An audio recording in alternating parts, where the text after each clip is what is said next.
Greetings, everyone, and welcome to another episode of the Critical Podcast. I'm your host, Jimmy Good, and joining me this week is returning guest, friend of the show, Mr. Adam Lawson. Adam, how you doing? I am fantastic. I am in the trees surrounding Lake Tahoe. I was supposed to be getting married tomorrow, but we did it earlier in July due to the shutdown, and just at a courthouse. So we've come here to at least take photos. So there's some semblance of that date, and this photographer who we couldn't get our money back from, at least we can get some photos. Yeah, exactly. Oh my gosh, I am so envious. I've always wanted to go to Lake Tahoe, and I love that background because as you were saying before we would start, you're like, no, this isn't a digital background. I'm actually out here at a cabin and stuff, so good for you, man. It's real. It's real. You can see the world here. Oh, beautiful. There's the cabin. Wow, it's so pretty. We're living the real thing. That's so cool. Oh my gosh, that's fantastic. Is it chilly out there, just by the way? It is a bit chilly. You can see the kind of the big hoodie because it's a touch chilly out here. And I maybe, because I've been, I grew up in Utah and Minnesota and Massachusetts, but I'm getting a little spoiled living in LA. But Sure. So I know it's probably 50 out. But it's lovely. Oh my gosh. I don't know if we've talked about this in the past. What part of Minnesota did you grow up in? So Austin, Spam Town, Mm-hmm. and that's where I was born actually. All right. And what about you? You're from Minnesota as well. Yeah, I was gonna say, yeah. So I'm based out of, and I grew up a little bit north of the Twin Cities. So I would say another Minnesota native. So yeah. there we go. Yeah. I was like, that's great. I was like, okay. I was like, if you said Minnesota, I gotta ask him about this because not a lot of people come on the show who are from here originally. So I'm always like, yes, Minnesotans, let's do it. Minnesota, let's do it. And 50 degrees to us is usually pretty warm. But like you said, being in Los Angeles for a while, you're probably like, yeah, this is a little chilly now. So yeah, I know. I've gotten weak. So I've got to toughen up. Don't worry about it. You got that beautiful nature. That's fine. But we're not going to talk about just nature on today's show. Adam's been on in the past, and we got to talk about The Eighth, was a graphic novel that you worked on with Yoren Evers, who did a lot of art here for the show, which was so cool. Yes. And it's really interesting. And that got all Kickstarter funded, and it's just moving and shaking, right? Yeah, it was a total success. Jor and I had been working on it for a couple of years prior to the campaign. I just been, paying him out of my pocket, and we've been crafting this journey together. And then, pandemic hit, and I said, hey, now's the time to do this. And so I launched it. I had no fans of it, no awareness, and just, over the 60-day campaign, just built it all. And, we raised a little over $35,000 for an indie book that no one had ever heard of. We felt pretty excited about it. About 620 backers, and so it's really exciting. And now we're on to the next one. Yeah, exactly. That's what we're talking about here today, which is called The Kill Journal.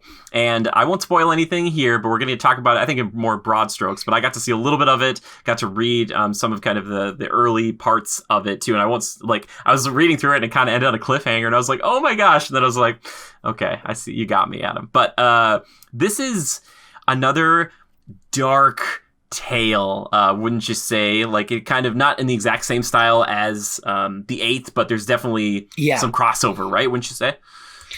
Yeah, it's in the sense that it has dark elements. It's a horror graphic novel. It's set in the world of revenants, which are evil spirits back from the dead that are bent on revenge, right? So sometimes people use the expression slashers. Revenants are like a broader term, or in China they call it the jiangshi, and so these are the stories about people who've survived attacks from them, and their lives are obviously broken and fragile and busted after they've seen all their friends get butchered, and they don't know how to cope. And so the way they cope is by joining this survivors club, joining up with this kind of half-mad preacher who believes he is called to stop these revenants. And so, like The Eighth, where it deals with some dark things in the sense of trauma, right? Some really heavy trauma, but in a fantastical world, which is kind of what excites me in comic books, is to take something really personal and then put it with something supernatural. Yes. It's just fascinating because when I look at it too, like obviously I get some vibes or some inspirations too, and it kind of asks an interesting question. So like, for instance, if you're a fan of like Friday the 13th, it'd be like, so what is life like after you survive an attack from Jason Voorhees? And like, what if they said like, oh, but Jason's not done. He's coming back for you. Like, you're going to have to fight him again. And you're like, and you can't even deal with what you've already witnessed. But now you have to like think about proactively, how are you going to try to fight this thing when it comes for you again? Like that to me, I'm like, okay, that's freaky. I'm like, yeah, like, you know, it's like double the horror in a sense, right? And that's kind of what you're going for, it seems. Yeah, I mean, that was the real inspiration. Is I kept wondering, you know, what happens when the horror movie ends, right? When you've survived the Summer Party massacre and the you know, crashing your truck in Texas and a man with a chainsaw coming after you, you know, what happens to you after? You know, the movie ends usually with the hero or heroine, you know, going away in a cop car or whatever, you know, sort of in shambles emotionally. And I kept thinking back on that. You know, it's like, well, what does their life become, right? Especially when you hit trauma at that level, right? Mm-hmm. And then I thought, wouldn't it be exciting if you took then a group of those people together? So they're just, you know, fragile. They're a mix of both violent and vulnerable, right? As we talked about last time, Mm-hmm. and they're fragile as hell because they're so, their lives have been so devastated, but they also have all this anger and rage.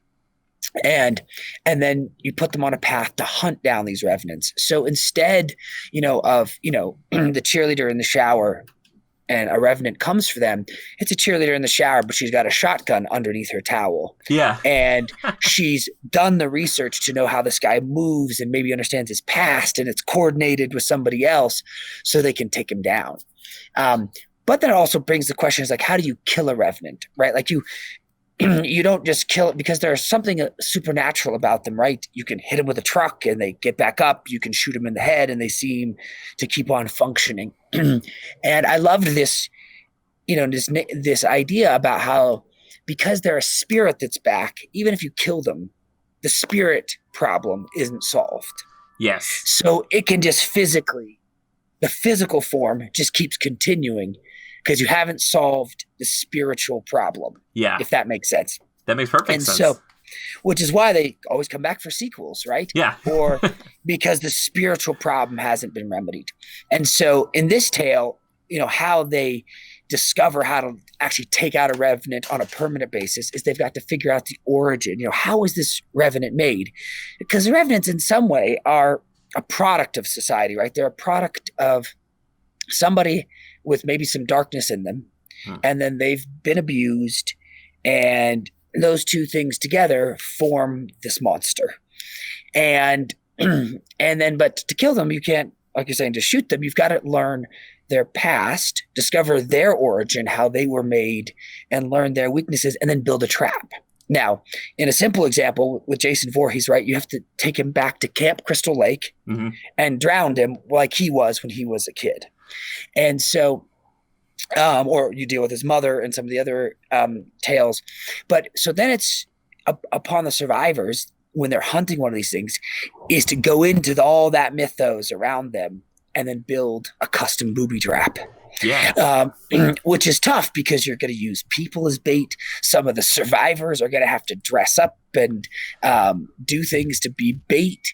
You're going to try and find people who might have known him in life that are part of this building this booby trap, if you will. And then I guess maybe a better word for it than booby trap is this ritual. In a sense, it's like it is a ritual that can then permanently kill this revenant, and it purges the world of the revenant. And in the same time, our survivors who have all these demons inside them, they're purging their own demons and their own struggles. And I think that's what makes them so empathetic as characters, is they're in this hyper violent world, but they still have the fact that, for example, Marty, one of our characters in the Survivors Club, the revenant that she encountered was something from an urban myth, right? Yeah. But she enacted that myth because she was angry at her dad, because she was just an angry teenager. But then it ended up killing her dad, right? And so there's a ton of self-guilt and self-hatred because she did something selfish, but she took it just too far. Yeah, exactly. And right? And so now she's got to cope with that while, you know, ridding the world of revenants.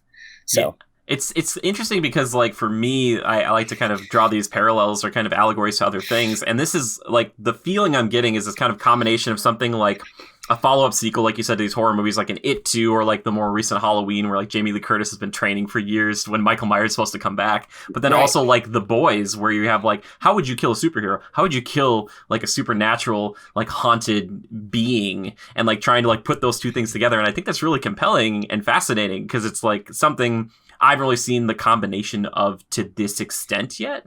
And I think because of that, on top of the fact, like you mentioned, the inner guilt and almost becoming, you know, a little bit part of these things that you made manifest, like with Marty specifically, it's like you're also kind of the villain, but you're trying to, you know, not be that person anymore, or try to really atone. Like, and that's where I guess St. George, you know, being the leader is kind of at like the crux of it all, right?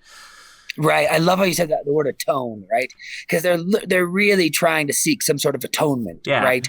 And I think a lot of us are in some ways, you know, in different parts of our life, we're trying to atone. And I think that's that emotional resonance. Yeah. And St. George, who is, you know, his congregation was butchered by a revenant and feels divinely called. And so he's kind of, he's turned his church, you know, into their violent training ground, right? And so cool. And so, and so he keeps his dark secrets in the basement as well, too. And there's mysteries to solve about him, but he's the one that keeps the kill journal. So inside of the comic, there's a thing called the kill journal. And it's like this old Catholic Bible that he's taken, and he records all their kills and everything about each of these revenants. And it's this cool leather bound Catholic Bible looking thing, right? Which is how the graphic novel itself is. So it's a leather-bound hardcover edition that is a replica of what he has inside the comic. So in a way, you're reading that very same. It's so cool. Kill journal, right? And so he's piecing this together. But in some ways, you wonder, you know, at first you believe he's altruistic-ish, right? I mean, obviously he's a bit crazy. But there is something that starts to unfold with him in things that he might be searching for that are different than maybe what the club members think, right? And so he's got his problems to work through. But he ultimately leads the pack. And what's cool is the group of characters around him. You know, we have Finch, who grew up on the Mexican border. His dad ran dogfighting pits in Juarez, and then he threw him in one day when a dog didn't show, and then Finch ended up training like a dog, eating like one of the dogs, fighting like him. And, you know, his struggle is that he may come back as a revenant. Right. He has all sort of the earmarks, and like he steals one of the revenant's masks and he buries it in the backyard like a dog, right? And then he'll dig it up and kind of look at it. And that's his foreboding of what foreshadowing what could happen to him. And then there's Sydney, who's somewhat of our POV character, that she is the new member that's getting recruited in issue 1. And she went to go see this guy at a cabin in the woods. You know, she's this young single mom, pregnant as a teenager. And she went to go see this guy in the woods at a cabin party. And she brought her daughter. She left her in the truck. And of course, the revenant attacked. And so she has this sense that she failed as a mother, right? And so this club gives her maybe a second chance to be a mother, right? To help out. And she becomes sort of the group's inadvertent leader, right? Her staff sergeant, if you will, when St. George isn't around. And so there's this chance for her to redeem herself and to maybe be a little bit of a mother to Marty, the other girl we mentioned, who enacted the urban myth. And so there's sort of special ways that people can get to redeem themselves. And then there's Brecken, who Creole from Louisiana, grew up in the swamps, and you know, he was pulled out of the swamps. Like weights were tied to him, and he was thrown in the swamps, and he was pulled out by St. George, and he was involved with a voodoo cult.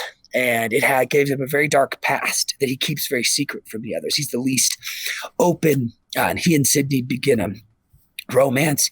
But he kind of feels like he's got a bit of a death wish, in the sense that he knows he knows that this war they don't get out of alive. And so that's our pack. And, you know, St. George has his way of wanting to do it, but sometimes, you know, Brecken just doesn't really listen to people, and he'll go on his own pathway, or Marty will get reactive and drop a bomb when she shouldn't. So that's our club. And what I love so much about this group is that, the way they first meet is like in um, a cancer survivors support group, or like in an AA meeting Yeah. style setting where people come in and tell their sad story, and then St. George kind of recruits the toughest ones from Yeah. these support meetings, right? And it really resonates because it's like he's pulling these people who are in like the worst of spots into this war with him. Oh, for sure. And it's interesting because, like, for his point of view, he's looking for people who are really motivated and Yeah, aggressive. And he's looking for the people who aren't like, man, my life is completely ruined and I'm just like a sad husk. He's like, I'm looking for people who are willing to kill because, like, you're going to have to again, and it's not going to be right. great. But if you want to join our little club, and it's like, well, maybe, because it gives some of those people's lives purpose again because they just didn't have anything. Like some of them, like were thinking about suicide or thinking about just being like, Yep. what's the point of life anymore? But they're like, all right, I'm gonna try this, and those are the ones he wants, kind of fighting alongside him. Makes sense that he chose these ones, right? Like out of all the people he could have Yeah. talked to. No, you totally hit it right. That's what's it. He's looking for people, and it's not kill an innocent person, right? Yeah. It's kill a revenant, right? Mm-hmm. And that's some of the struggle along the way in the conflicts, right? Is like there's one thing to kill, an evil spirit back from the dead that's killed hundreds of people, right? Or killed dozens of people. That Yeah. I think we all have like there's no sympathy, right? You Yeah. can accept that. But sometimes these lines get very gray, right? When it's like the lines in the sand when they maybe end up with a conflict with somebody who isn't that revenant, and then St. George is trying to stop them. No, this isn't a revenant. We can't kill them. Like then it's murder, Yeah. right? Then we're not actually saving the day anymore, which is a nice other moral problem that they have. And the same way I loved in the original Walking Dead graphic novel when the young son kills a real person.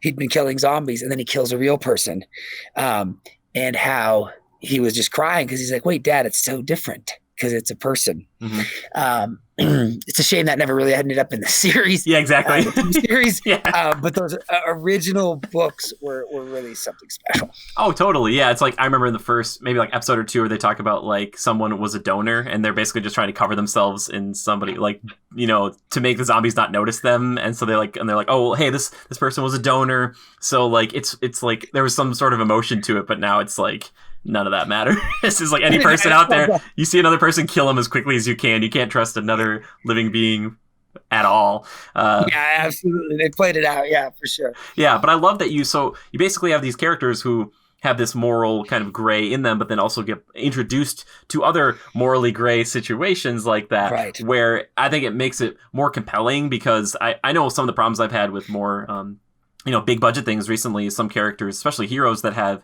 almost no flaws or faults. And that's not a really compelling character because you just see them overcome, whatever, because they are faultless. But I think it's more interesting to have someone who has these problems, goes into a no-win situation maybe, right, but still finds a way to muddle through it, even if it's not perfect. Like, I think that right, it strikes more, right? With like who right, we are.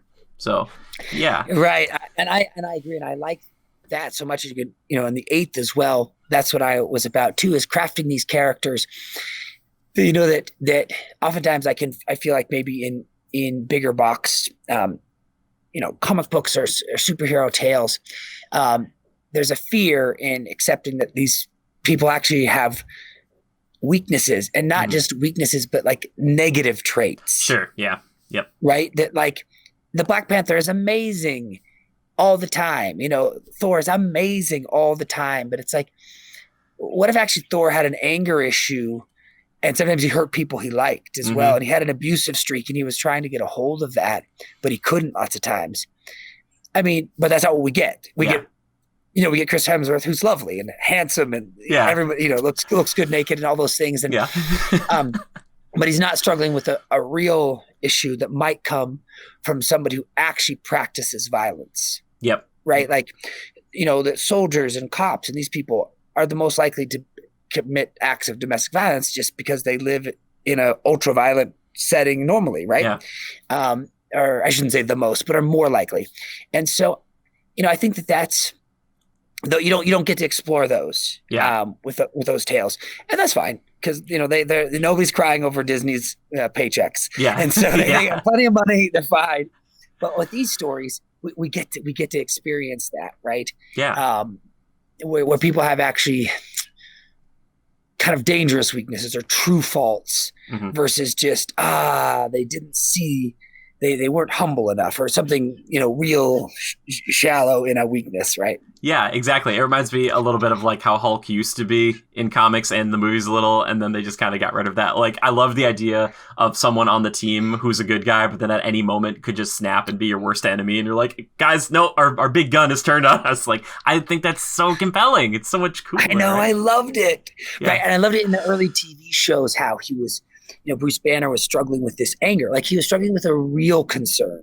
Mm-hmm. That was a manifestation of how any human being can struggle with anger issues, which are real, and can lead to dark things. And it was like, that was so rad. And then when he became the beast, you couldn't reason with him. Yeah. Right. And I know it's such a shame because that doesn't exist anymore. Yeah. We lost what made, I think, the Hulk emotionally compelling. Oh, for sure. Right. Yeah, I love that too. Well, it's even like, and I think that's just kind of the movies are talking about, like other things, like with Iron Man, he had like a drinking problem, but that kind of, it was there for a little bit in the movies, but they explore it more in the comics. But like you said, the comics allow for the exploration of these characters in a way that I just don't think, maybe it's not that we're not ready for it, but it wouldn't translate as well yet. But I'm really hoping we get that, and I'm glad that this, like the stuff you make, it just seems it goes right there right away. Like none of your protagonists, I don't think that I've noticed yet, are people that are like completely just like, I'm the best person and I've never had a fault or flaw and I've never had a bad thought. Like all of them seem to be pretty deeply troubled right from the get-go for the most part, which is nice. It's a nice change of pace. Thank you. Well, that is the hope. And I think that what makes that special in a character is that it hopefully helps you actually have more empathy for other humans in real life. Yeah. Right. It's like, I remember, I had this moment, and I won't say the name, where I met somebody who I had really looked up to, and I met them and they weren't actually what I had imagined them to be. Right. And they were kind of annoying and kind of mean about some things and et cetera. And then as I left that experience and I thought about it, I said, you know what? Think about all the people in history we talk about. And you're like, they might have been actually kind of dicks in some times. And like not actually that great of folks when you're just talking about big, grand achievements. Like Beyonce might actually be like really super annoying in the morning. you know what I mean? Yeah. And it's like, and you would just actually not want to be her friend, but we can really look up to this amazing superstar. And it gives you a little bit more empathy, I think, when you discover, hey, these weaknesses exist in people. They exist in me. And those weaknesses don't just mean that all of their goodness vanishes, right? Like we can have a little patience for human weaknesses because everyone's got them. Yeah, exactly. I've been there too, my friend. I've met like someone where I was like, you're not exactly what I pictured, and it was okay because it just reminded me that every person is a human. Everybody's got like faults and issues or problems, and they're not always going to be this, pristine vision we have of them from, movies, music, or whatever else. But yeah, I totally get you. And I like that because it has inspired your work, obviously, right? Like it kind of reminds you that you don't have like St. George isn't like the perfect guy and everybody else around him is like kind of got problems. It's like, no, he might be the most deeply flawed of them all. Of the group. Yeah. Right. Which is, I think that's really compelling and cool. Yeah. Thank you. Yes, that's what we hope to do here. That's why we call the publishing company is called the Failed Superheroes Club, right? Because they are the flawed ones in the story. Yeah, which is great because I think, like we said before, it's more interesting and more compelling to have it that way, as opposed to, I don't know if you'd ever make a completely faultless villain, because I don't think that would really work. They'd be like, it's a villain who's never had a problem and has never been wrong about anything, but they're an object, or an antagonist, I should say. I don't know if that would really work. It'd be kind of hard to do, right? Right, absolutely. No, I think it's really interesting. Okay, so let's talk about this, the Kill Journal. When is it coming out? How can people support it? Like, what's the best way to help you guys, like, to show you love? Thank you. So it launches October 6th. Hmm. on Indiegogo. Um, and so the cool, exciting part about it is you can get in on it there, and there's 3 tiers. And if you get in on it first week, there's a special, amazing art print by this artist named Preston Acevedo, and it's colored by Mike Spicer of Wonder Woman fame. So It's this cool. beautiful piece. So if you get in week 1, you get that free print. But the 3 tiers are, for $20, you can get all the digital issues. So there's 4 issues in it, plus 4 short stories called the Dossier Files, which are St. George's little recordings of each of the main characters. And those little 6-page stories cover the night each of the main survivors were attacked. So and we have, for $20, you get the monthly digital issues. Because we believe in our work, we're deep in on the issues already and spending money and all those things. And so you can start collecting them right away. As the campaign ends, you get them every month digitally. And then the second tier is $40, and it's the leather bound hardcover edition of the book. So it's like you have that kill journal inside of the comic, and it's a beautiful textured faux leather with gold embossing, and it has actually some hidden symbols in it which So play cool. out in the comics. So there's a fun little thing to wait, that's in there and on the cover, and tie into some connections. And it's the 88-page story plus potentially 24 more pages, plus covers. And then there is the Revenant Mask and leatherbound edition, our biggest tier, and it's $200. And it's this beautiful movie quality Revenant Mask replica of one of our Revenants, who's named Dylan. He's our most deadly Revenant in the story, and it's this beautiful mask, elastic straps, padding on the inside, and it's made out of a resin, so it's what you would see in a film quality, and it's a beautiful piece. And you get that, the leather bound and the digital, and you get your name on the Failed Superheroes Club roster. And right now, there's only about 6 people on that list from the last campaign, but it goes out with all of the books and the digital issues. And people in that roster, starting after this campaign, are going to get invited to an exclusive group and a Discord chat, so they can stay the most up to date on everything that's happening and can weigh in on thoughts on future stories. So those are the 3 tiers. And then we have an add-on of this super bone-crushing, awesome T-shirt for the Kill Journal with this amazing art by Jason Kreger, who is our artist on the story. He did the comic books The Darkness and Evangeline on Top Cow. And so it's this beautiful, cool, more mature T-shirt than just like a color panel sitting in the center of your chest. It has some style to it, and it's on a nice Bella Canvas T-shirt. So it's not a stiff Comic-Con thing. And so those are the best ways to get in. Get in on the Indiegogo campaign. Get in on the experience, because not only are you going to get an absolutely epic graphic novel, you're going to get to support indie creators. And on this book, Jason Kreger is my artist. Steve Cannon is my colorist. I'm writing it. But then the other 4 short stories are written by 4 other artists and drawn by 4 other artists. So you're really supporting a whole pack of 10 indie creators on this. And it's a really a special thing to participate in that kind of creation and to have access.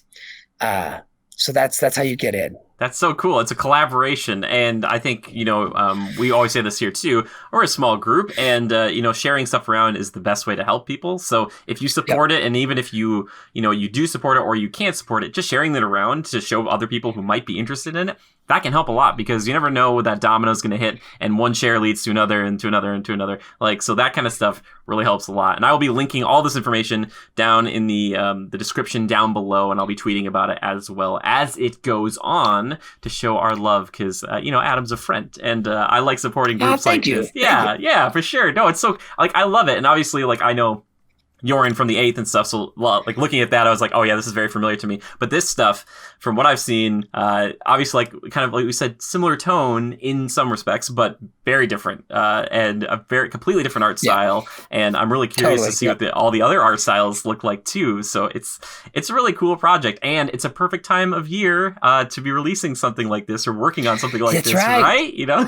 Yes, it's Halloween. It's time to prepare. But this Halloween, you can prepare for revenge. Exactly. So, Prepare for revenge. I love it. Exactly. Nobody's going outside anyway, or they shouldn't be, really. I mean, like, you're not going to go trick or treating, so just prepare for revenge at home. revenge. Yeah, that's what I was. Right, back the campaign. Exactly. That should be the prepare for revenge. That'll be our Twitter thing this week. But yes, this is so cool. So again, please go check them out. It'll all be linked down below. I'll be bringing it up even on the podcast in the future too. But this should be releasing right before that. So you should go check in on that campaign and see how they're doing. Even if in the future you see this, just go check in on it and see how it's doing. So yeah, Adam, that's man, that's so cool. I'm excited that you're back. Anytime, Adam, you want to talk about a comic that you're working on, or a graphic novel, I should say, I think you're always welcome here, my friend. It's so good. Thank you for that. Absolutely. And the feelings are mutual. It's such a fun chat. I think you have such a positive energy about what you do and what you create. It's like, I just want to listen to this guy talk. So thank you. Oh, you're so kind. Thank you. That fills me. It's funny because like a lot of people are like, it's called critical reviews. That means you should be really mean about stuff. But as I've told people on Google, if you look up critical, it says faults and merits. So I look for both. I look for both things. You know what I mean? It's like, it can't just be hyper Smart. negative. You want to do both. Plus, the more I've said this too, and you get this really well because you produce things. But the more I've made videos and the more stuff I put like time into, the more I have respect for artists, even if something isn't like the perfect thing ever. I'm like, yeah, but people poured like years of their life into this thing, so I'm like, I put a lot of work into you know what I mean? I'm like, I try to give people credit where credit's due. So it's like, yeah, it's so easy to just be like, here's a number, you worked on this for 4 years and get out of here. It's like, no, just take your time, indulge in this thing, make sure you have a good feeling about it. Maybe I've kind of moved away from numbers. I'm like, you just recommend things or don't recommend things, and people listen to the words you say. I know it's an old-fashioned notion, but that's just what I'm about. Anyway, I want to wrap up the show by talking about the things you've been killing time with, or the segment I like to call Time Killer. So, Adam, what have you been like watching, reading, consuming, content-wise, if anything? Yeah, so I have a steady diet of comic books. I read every night. When my wife and I go to bed, I read like for at least a half an hour every night, and it's always a comic book. So cool. So I'm plowing through piles of indie comics. That's my love. I back them all on Kickstarter and Indiegogo. So I just recently got through Bigfoot Bill, and I'm actually doing, which is awesome. It's the guy who did Earthworm Jim. Oh, cool. It's his new story. And so it's super fun, like all ages, just, smash and grab, very fun. And then I've also just finished this book called Middle West by Scotty Young, another graphic novel, super amazing. And then I'm on this one right now called The Meta Barons, which is like this legendary classic. It's published by the Humanoids. Jodorowsky is the writer, and it's like this. It's like a textbook. It's so big. It's 550 pages, and it's like you get it. And it's textbook like size and scope and weight, and yeah, but it's just just the most amazing tales. So that's what I'm reading now, and I think that's it's silly. It's kind of crazy. I make television, but actually at night I don't want to watch television. I want to read because I spend my day oftentimes making it TV, and I like a break from it. So I did venture into Warrior Nun. Oh, but it was such not the comic book. Oh, I did. It was like, and sometimes I feel oddly betrayed by those because you're like, you didn't really. Why did you buy the rights to the comic book? Because this doesn't look anything like it. You could just have made your own thing. Yeah. But yeah, those are the things I'm killing time with. Nice. I thought of you last night because I checked out, they have this new like Dragon's Dogma show on Netflix, which is like kind of based on the game, but it's like a CG thing. And I thought it was going to be like kind of Castlevania, like hand drawn, but we talked about this last time. Yeah. And it was cell shaded, and I was out like right away, and I felt bad because I was like, I just need that like drawn, please. I know it's so weird. Yeah, I know. It kills me every time. I know. I need it too so bad. It's like, the one thing I do appreciate about Beastars is like there was 3D work and hand-drawn work, and they kind of merged them in a really nice way. And I loved that series, by the way. I thought that was great. But yeah, I know what you're saying. It's like when I want it to be hand-drawn. Yeah. I just don't know how to say it. It's like, I love that too. Yeah, and I watched the first episode of Harley Quinn the other night, like the new animated one that is like, it seems like it's hand drawn. So that one I was like, okay, at least this is here. It's so weird to watch though, like an adult animated show that's like with like superhero characters that are like like swearing that much and it's that violent. So I have to kind of get used to this new show because it's very like this is very rated M and it's very R-rated Harley. Like if she said whatever she thought anytime, but pretty funny too. But I was like, okay, at least I can appreciate the drawn style of this as opposed to that cell shading that just throws me off every time. It's just like it kills me.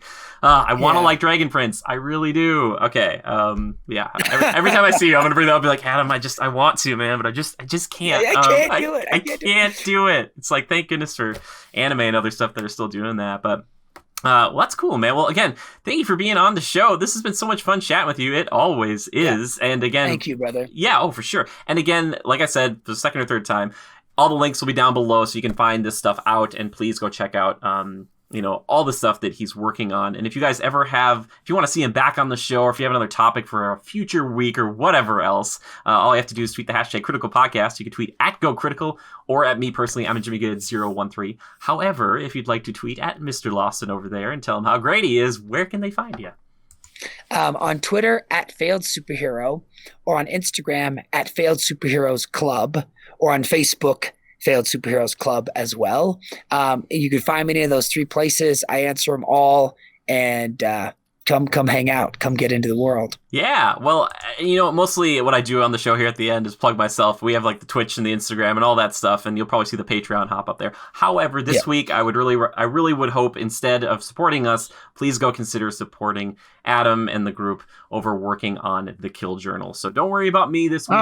Go check them out, because I appreciate you being on, and I want to support others like groups like this, because this is something that's really interesting and different than most stuff you're going to get pretty much anywhere else that I know of right now. So I appreciate it. So again, thank you for being on, Adam. It's always a pleasure. Much love there, Jimmy. Thank you. We'll see you next time. Yes. All right, everybody. Thank you so much for hanging out. And until next time, just remember to adapt and overcome.